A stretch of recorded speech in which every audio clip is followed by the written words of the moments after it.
Hello everybody and welcome to MoodTube. I'm your host, Paul Malamud.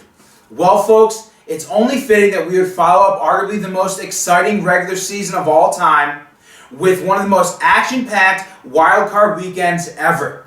Not only were 3 of the games decided by 3 points or less, but 2 of them were actually won on a field goal as time expired. Now this upcoming weekend's game, the Divisional round, are sure to be a great set of matchups. But before we get to talking about that, let's break down and recap last weekend's games. I'm going to get the Bengals and the Chargers game out of the way early by just saying it was horribly disappointing.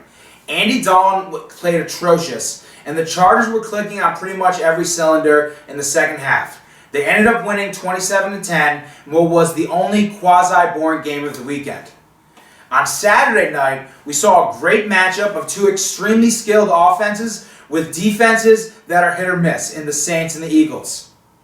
It ended up being a way lower scoring game than we expected, but it was close all night long. After a scoreless first quarter, the half ended with the Eagles up 7-6. The Saints then came out and dominated the third quarter, taking a 13-point lead. But the Eagles were able to score 10 unanswered points, which finally, when the Saints scored, they answered with a field goal. Then, Chip Kelly put the pressure on the shoulders of his young quarterback by having Nick Foles go to the no-huddle with 8 minutes left in the game. Foles was like a surgeon, slicing and dicing his way down the field before he eventually hit rookie tight end Zach Ertz for the go-ahead field goal. Unfortunately, the 4 minutes they left on the clock was way too big of a New Year's gift for Drew Brees. He methodically marched the Saints down the field, and Shane Graham kicked a field goal as time expired to send the Eagles home and the Saints way back to Seattle. Then, now it's quite fitting that the bookmark games of this year's historic wildcard weekend were as thrilling of matchups as you could possibly ask for. The late game on Sunday between San Francisco and Green Bay was another incredible game in what has become the league's most intense non-divisional rivalry. The 49ers dominated the first quarter, but should have built a bigger lead. They were held to 2 field goals on their 2 scoring drives, half in part to the Green Bay defense digging their feet into the ground, but also to some very questionable no calls by the refs on pass interference. From that point on, the 2 teams traded scores for the rest of the game. Then the Packers eventually tied it up at 20 with 5 minutes to go.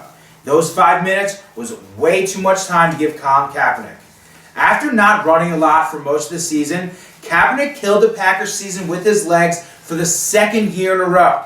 Except this time, instead of busting off a 56-yard back-breaking touchdown, he did so by running for a first down on 3rd and 8 for 11 yards from the Green Bay 38-yard line. If they had stopped him for a loss or even a short gain, they likely would have gotten the ball back on a punt with plenty of time for Aaron Rodgers to lead the team down the field for the score.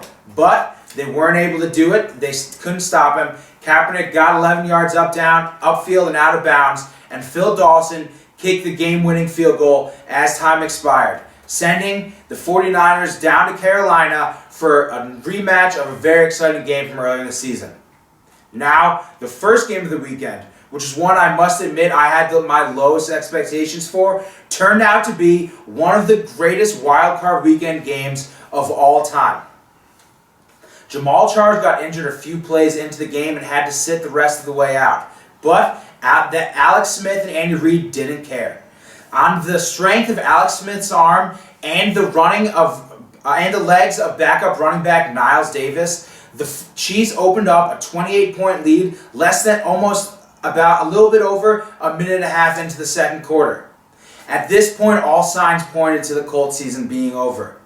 I mean, after all, it would take the 2nd biggest comeback in playoff history for them to do it. Except, that's exactly what happened. Andrew Luck was able to rebound from his horrible 3-interception start to the game and tossed 3 second-half touchdowns to end up winning. The final one came on a 64-yard bomb to T.Y. Hilton, who had a monster performance of his own. After that score, the Colts had to have one last defensive stand, and then the Colts and Andrew Luck had won their first playoff game of his career, and they were marching on to the divisional round. setting up what is becoming the premier matchup of this divisional round, which is the Colts at the Patriots. Now to talk about that, I'm going to welcome our special guest, Patriots fan Jamie Lagarce. So Jamie, thanks for joining us on MoodTube. It's a pleasure to have you. Thanks for having me, Mood. I've loved the show all season. It's great. Thank you. So obviously you're a very big Patriots fan, but I know that you also have a connection to the Colts and Andrew Luck. Tell me about it. It's a pretty minor connection, to be honest, but yes, I was 5th grade friends with Luck over at Frankfurt International School, and his father was running the NFL Europe over there. So we were playground buddies back in the day, but not so sure he would still recognize me. Yeah.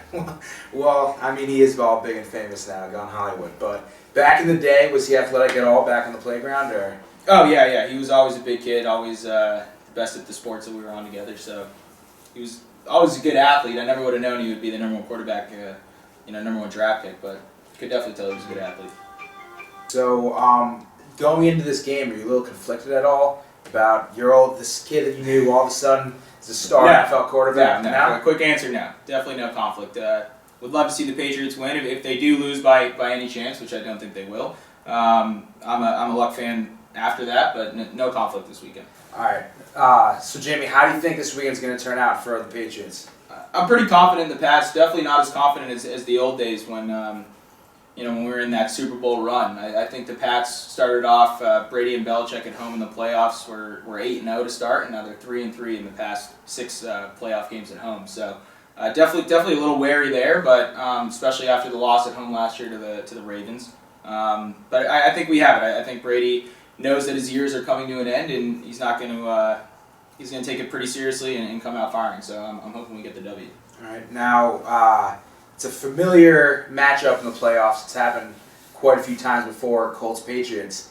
A little bit different. Do you still think it's a rivalry? No. I think the rivalry all along was between the two quarterbacks. I mean, you can see that the second Peyton went to Denver, it immediately became a rivalry between the Pats and the Broncos.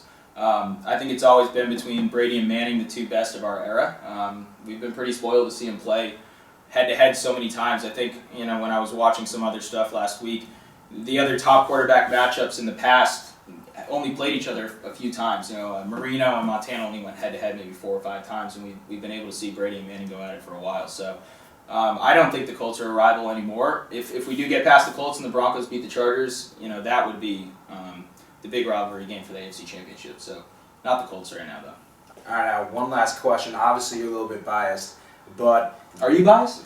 I'm a little bit biased, but... For what team? Obviously, Jets. Okay.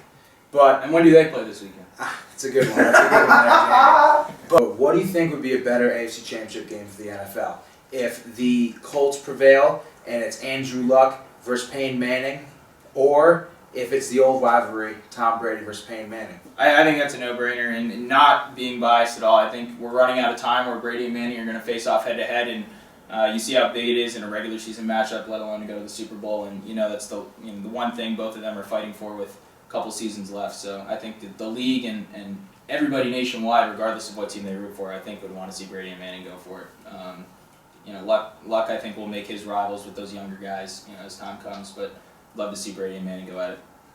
All right. Well, I got to tell you, I'm taking the Colts, but obviously that's to be expected. Yeah. Thanks for joining us. Absolutely. Thanks for having me, and go Pats. And maybe the Jets will be in the playoffs next year.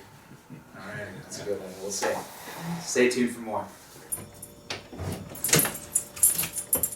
Well, folks, it's been a very cold last week, and there's nothing like some divisional round playoff to warm things up. As I just said in my conversation with Jamie, I'm taking the Colts in Foxborough. The spread right now has the Colts getting 7 points, and I just think that they're too good of a team.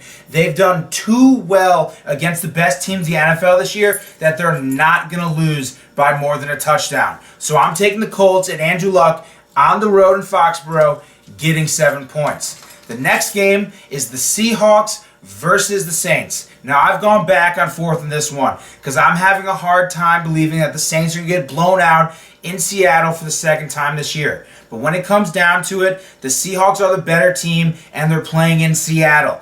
I'm going to take them, giving up 8 points. It's going to be a good game, but they're going to pull it out and win it by more than 8 points. I'm taking the Seahawks. Next game is I'm going with the 49ers in a pick 'em over the Panthers. Yes, I know the Panthers beat the 49ers earlier this year. And yes, I know that the Panthers are playing at home.